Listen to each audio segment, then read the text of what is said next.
Okay, let's get started. Good evening. Welcome to the School Planning Committee meeting of Wednesday, February 16th, 2022. In keeping with an act relative to extending certain COVID-19 measures adopted during the state of emergency, signed into law by Governor Baker on June 16th, 2021, this meeting will be conducted remotely over Zoom.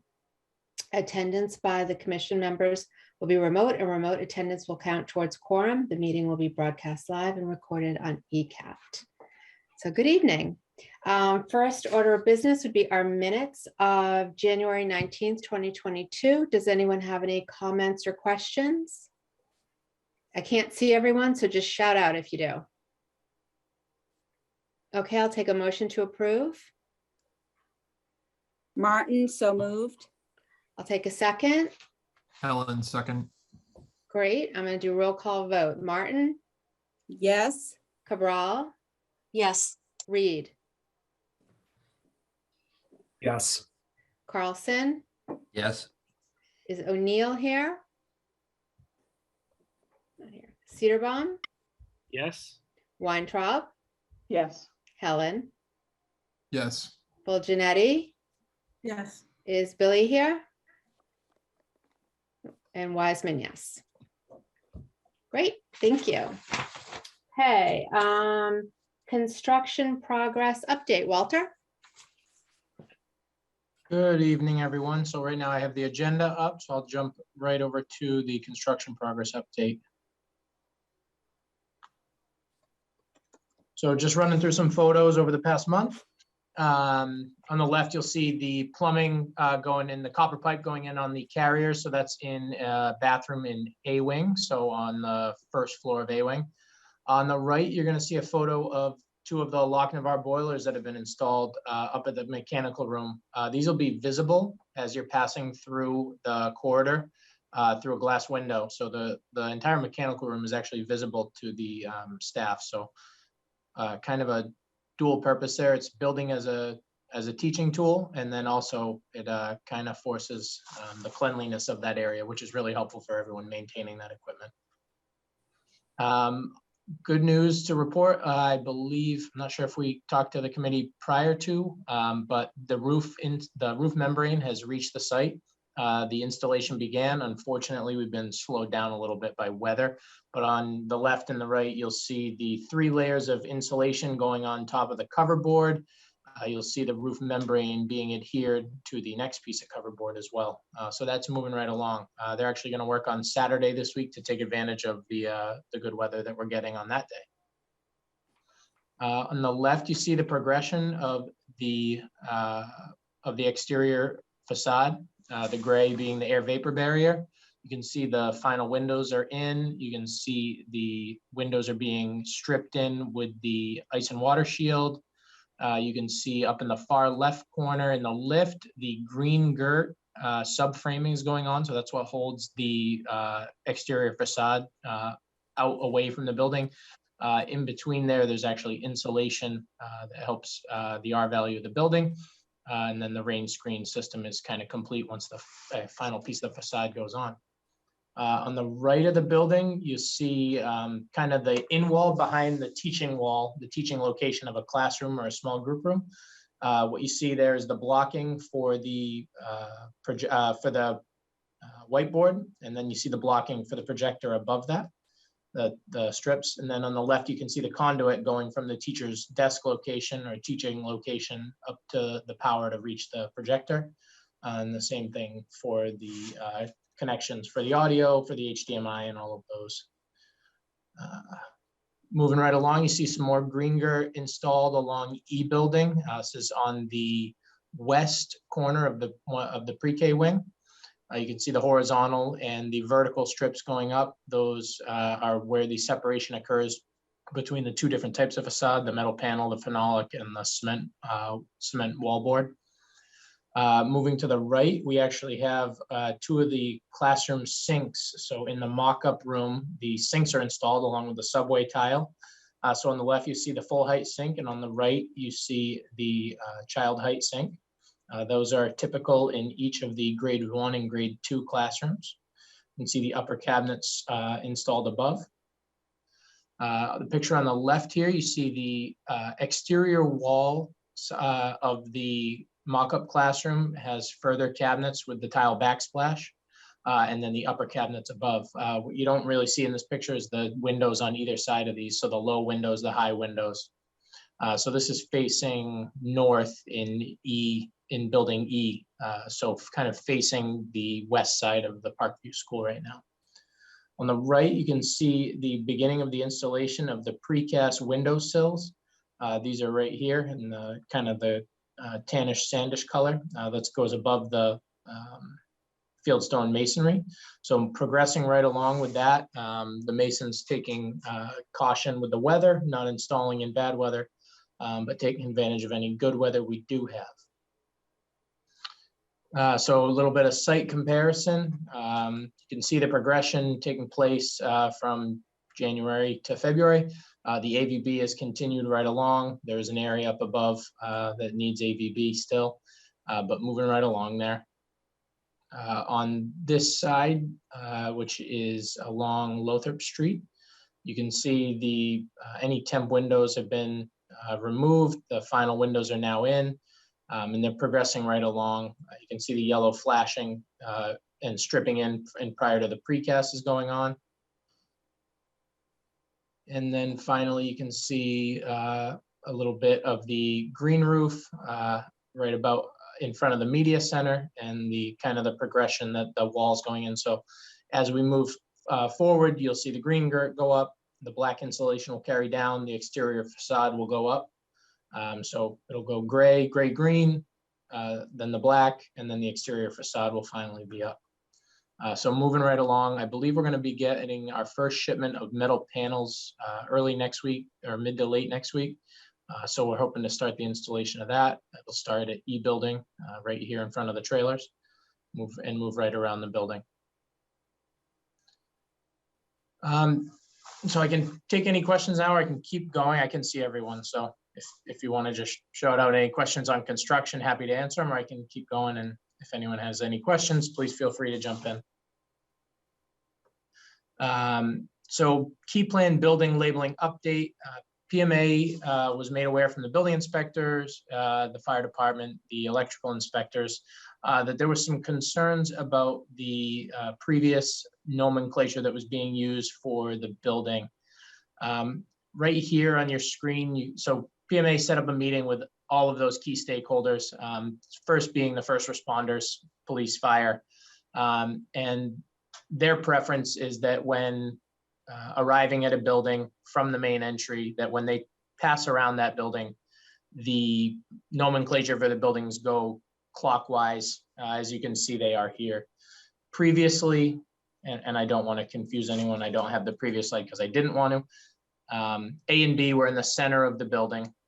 C and D were on the right of your screen, C being on the top, D being on the bottom, and E always remained E. So A and E stayed the same. B building now moves up to that northeast corner, C building to the southeast, D to the south, E and A stay the same. So that was a really easy change to kind of take care of and appease them. What we also did was go around the building on what they want to see on the exterior. Starting at the main entry, the exterior doors are going to be numbered consecutively from the main entrance, again, as the building's labeled.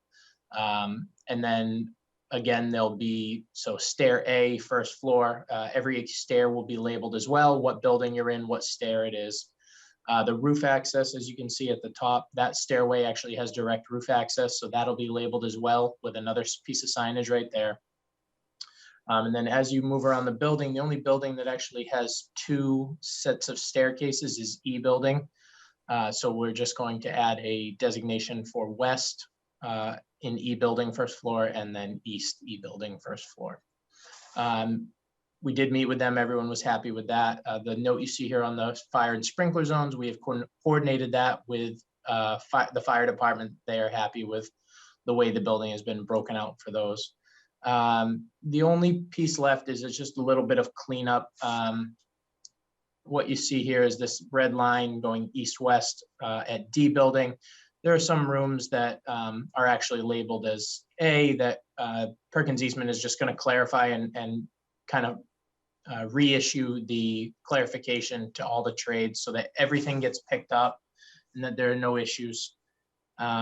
We may see some potential costs with work that has already been completed for closeout, specifically from the HVC trade contractor.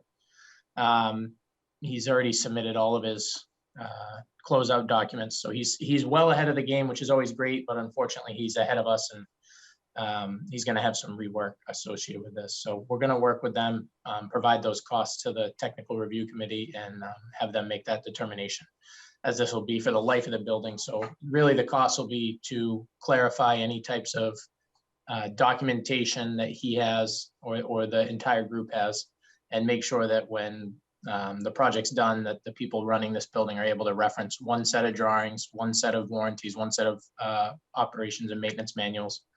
And that there's no confusion between what was used in the field for construction labeling versus what the final layouts are. So we are well on that path. We have a little bit of cleanup to do. And Sam and Leisha and David, we will have one final check on the room naming, just to make sure that the conventional naming of the rooms is okay with you guys. So we'll see that probably in the next week or so. From Perkins Eastman, but we'll want to get a good jump on it so we don't turn anything around. I know that was a lot of information, so please feel free to jump in if anyone has any questions. All right, we'll jump right along. Quick cash flow update. Billed to date is 38.1 million. MSBA reimbursements to date are just shy of 15 million, and pending MSBA audit is just about $7 million. So that ProPay will go in at the end of this month. We are tracking right on cue here. You'll see that the red bar for the month of January was slightly lower than the expected. That is due to the arrival or non-arrival of the rooftop units. We are expecting those to land sometime in February. So that red bar will be kind of offset on the next month.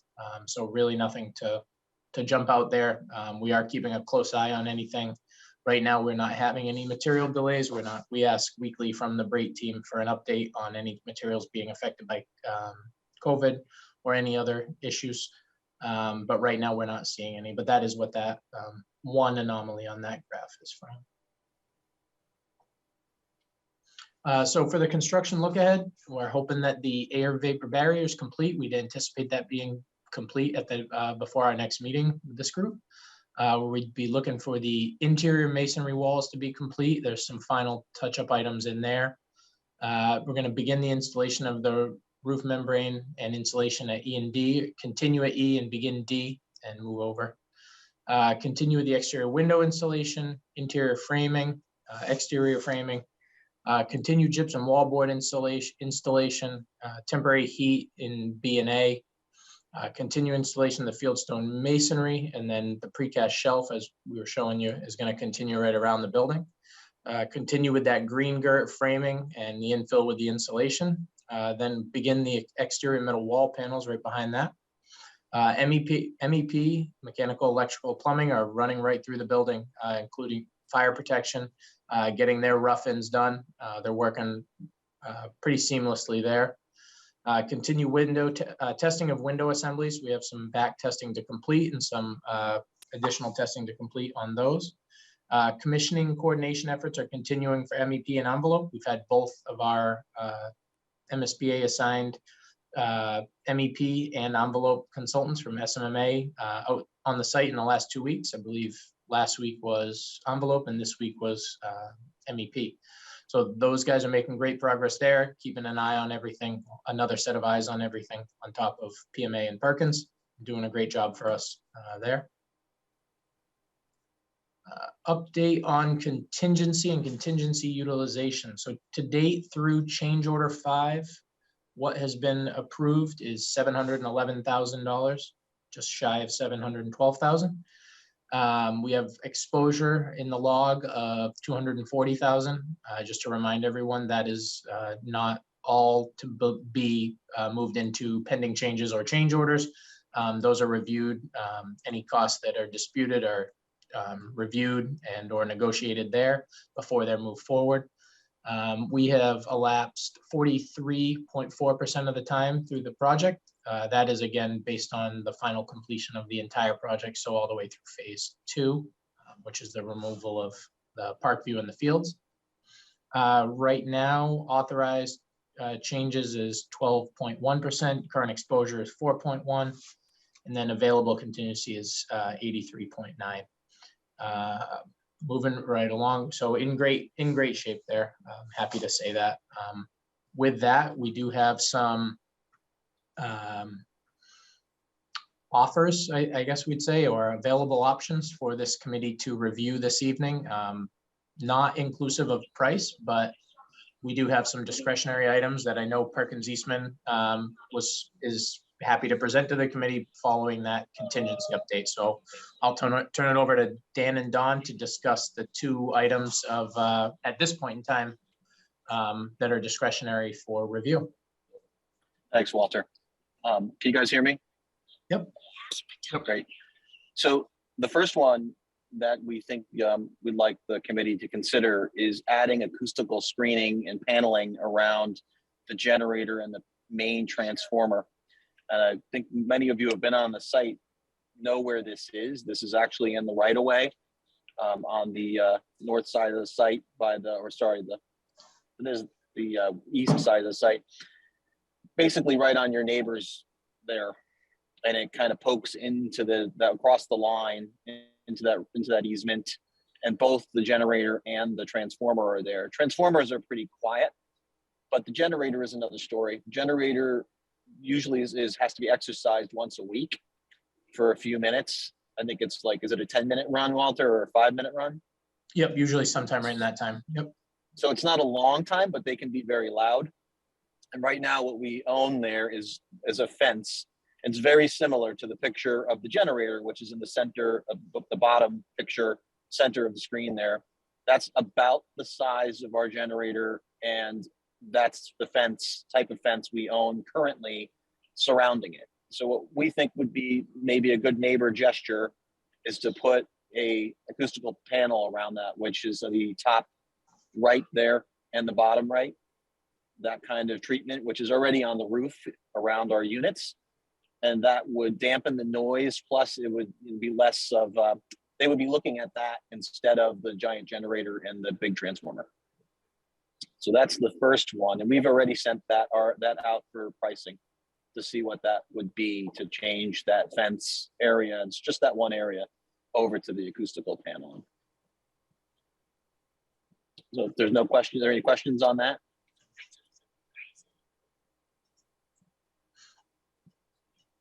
So Okay. we're happy to bring those costs back to this group once we get them. Dan, I don't think we have an order of magnitude in our minds, do we? I don't have a number in my mind, but I don't think it's a huge number. I think we're looking at somewhere between maybe 15 and 30.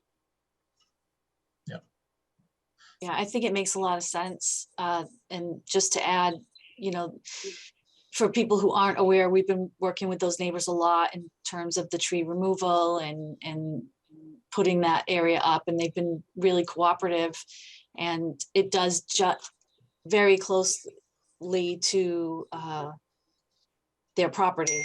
So it makes a lot of sense to do something like this, again, to be a good neighbor. So we're going to be getting that price, and we'll bring it Yep. forward at I think the next meeting. We should have that buttoned up and have a number in front of everybody for discussion and potentially approval. Yep. And then I'll move to that next slide, Dan, for the other piece kind of in relation to that. The next piece is very much related. So again, anyone who's been along that area where the generator and the transformer are, we have a very large concrete retaining wall that runs all the way along the property line. And it varies in its height, but it can be significantly high. It's probably in the neighborhood of, it goes up to about 10 feet tall. So there's a guardrail along the top on our side, But on the neighbor's side, they're looking at a concrete wall.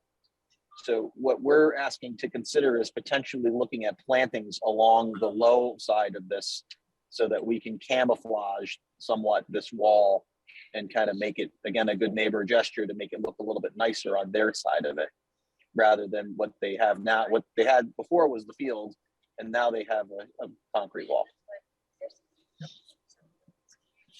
So we would be looking to design that and get that out for pricing along the run of that wall, probably the entirety of the run. Yep. So Dan, I think we likely could have that pricing, maybe not next meeting, but the following meeting. Yeah, this one's not as, I think the other one is more critical path oriented because they're going to want to order that and get that installed. These are going to not happen. These could happen all the way up into the end of the project. Right. So I think Perkins Eastman and their landscape architect will look to create some type of plan for a proposed planting. And then we'll look to Brait and their landscape contractor to get some pricing for this group and then bring it to this group, possibly in the April meeting, sometime around late, not in the March meeting, but sometime in the April meeting. Coupled with this one, I think anyone who's been there around that area probably knows this, that the neighbors there are a number of pine trees that are in very rough shape on the neighboring property. So I'm not sure if we want to also discuss potentially approaching them about removal or trimming, heavy trimming of those trees when we install these new trees.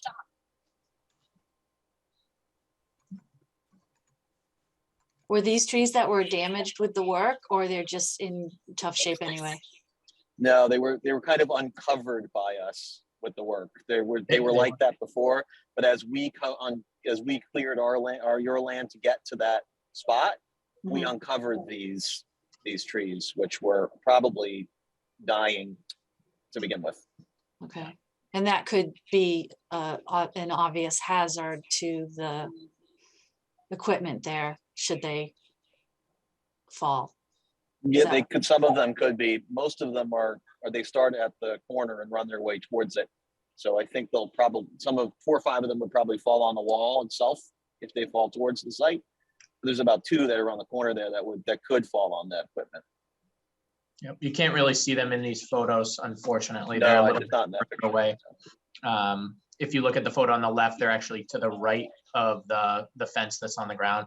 And then the ones Dan's referring to on the picture on the right are actually to the left of that area as well. So that's something we can certainly reach out to those abutters and see if they're interested in that.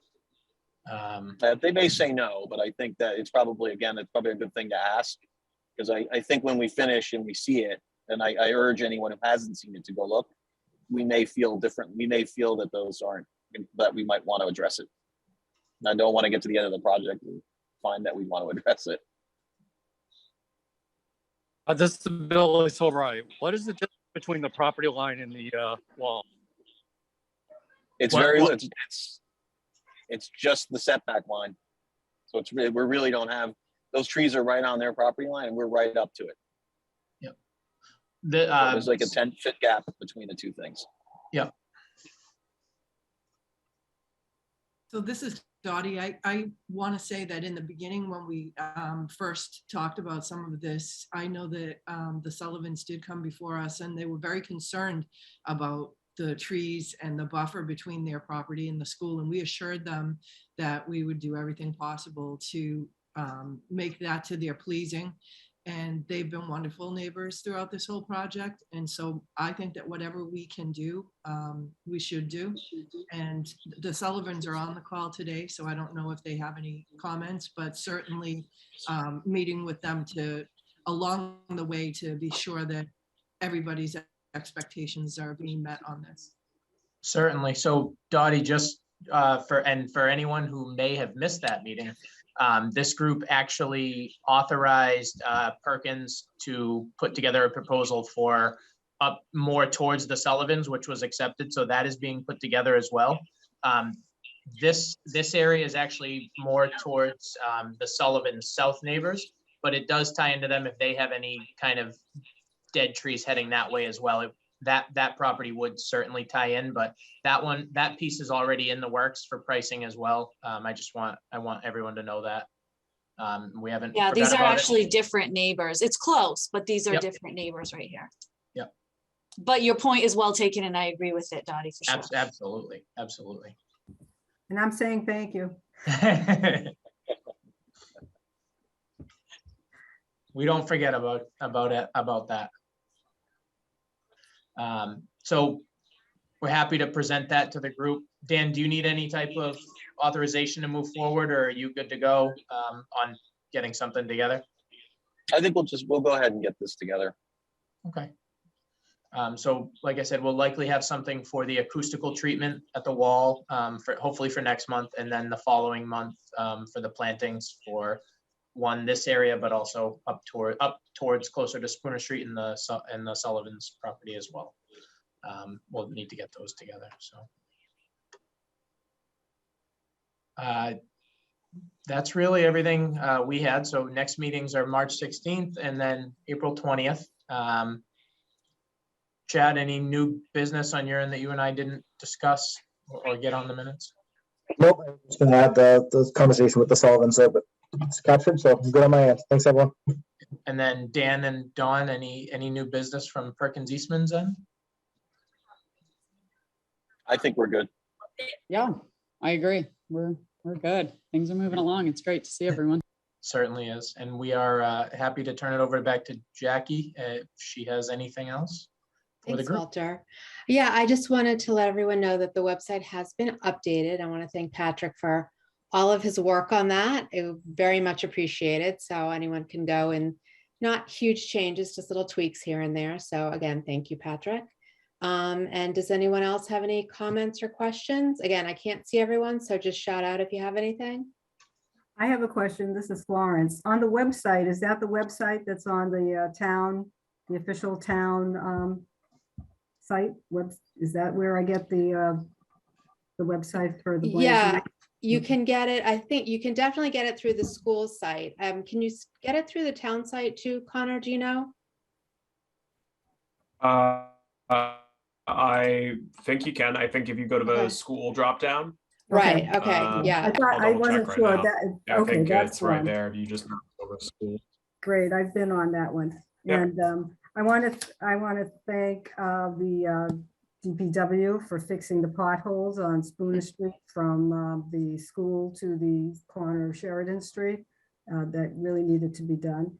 And I wanted to know if that section of Spooner Street will be repaved when they put in the new road coming down the northerly side of Spooner from the middle school. I'll have to check where the line ends, how far that extends. But I can certainly send you a little snip tomorrow when I get to the drawings and let you know where that is planning to, where that line of demarcation ends. Well, whether or not it ends at the line and you'd only do to the line, the town has to consider doing the rest of that section, because that section of Spooner Street is going to be taking on more traffic than it did before. And buses will be running on that more frequently than they did before. So it's not in good shape right now. It's just been, the potholes have been fixed. Just an FYI. Yep. Thank you. I think, Walter, that line goes right in front of Florence's house. That's the end line. And it's really, it's probably more of a funding thing that we didn't go down the street. Yep.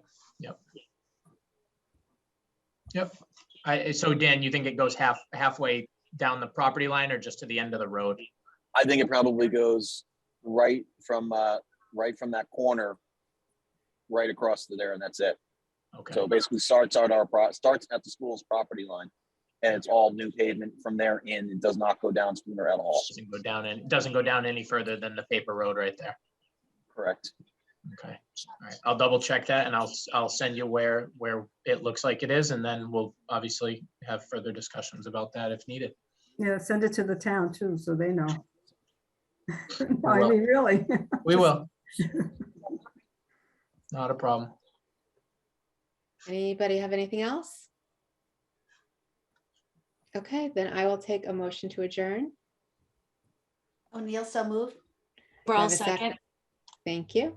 Roll call vote. Martin, Yes. Cabral, Yes. Reed, Yes. Carlson, Yes. O'Neill, Yes. Cedarbaum, Yes. Weintraub, Yes. Helen, Yes.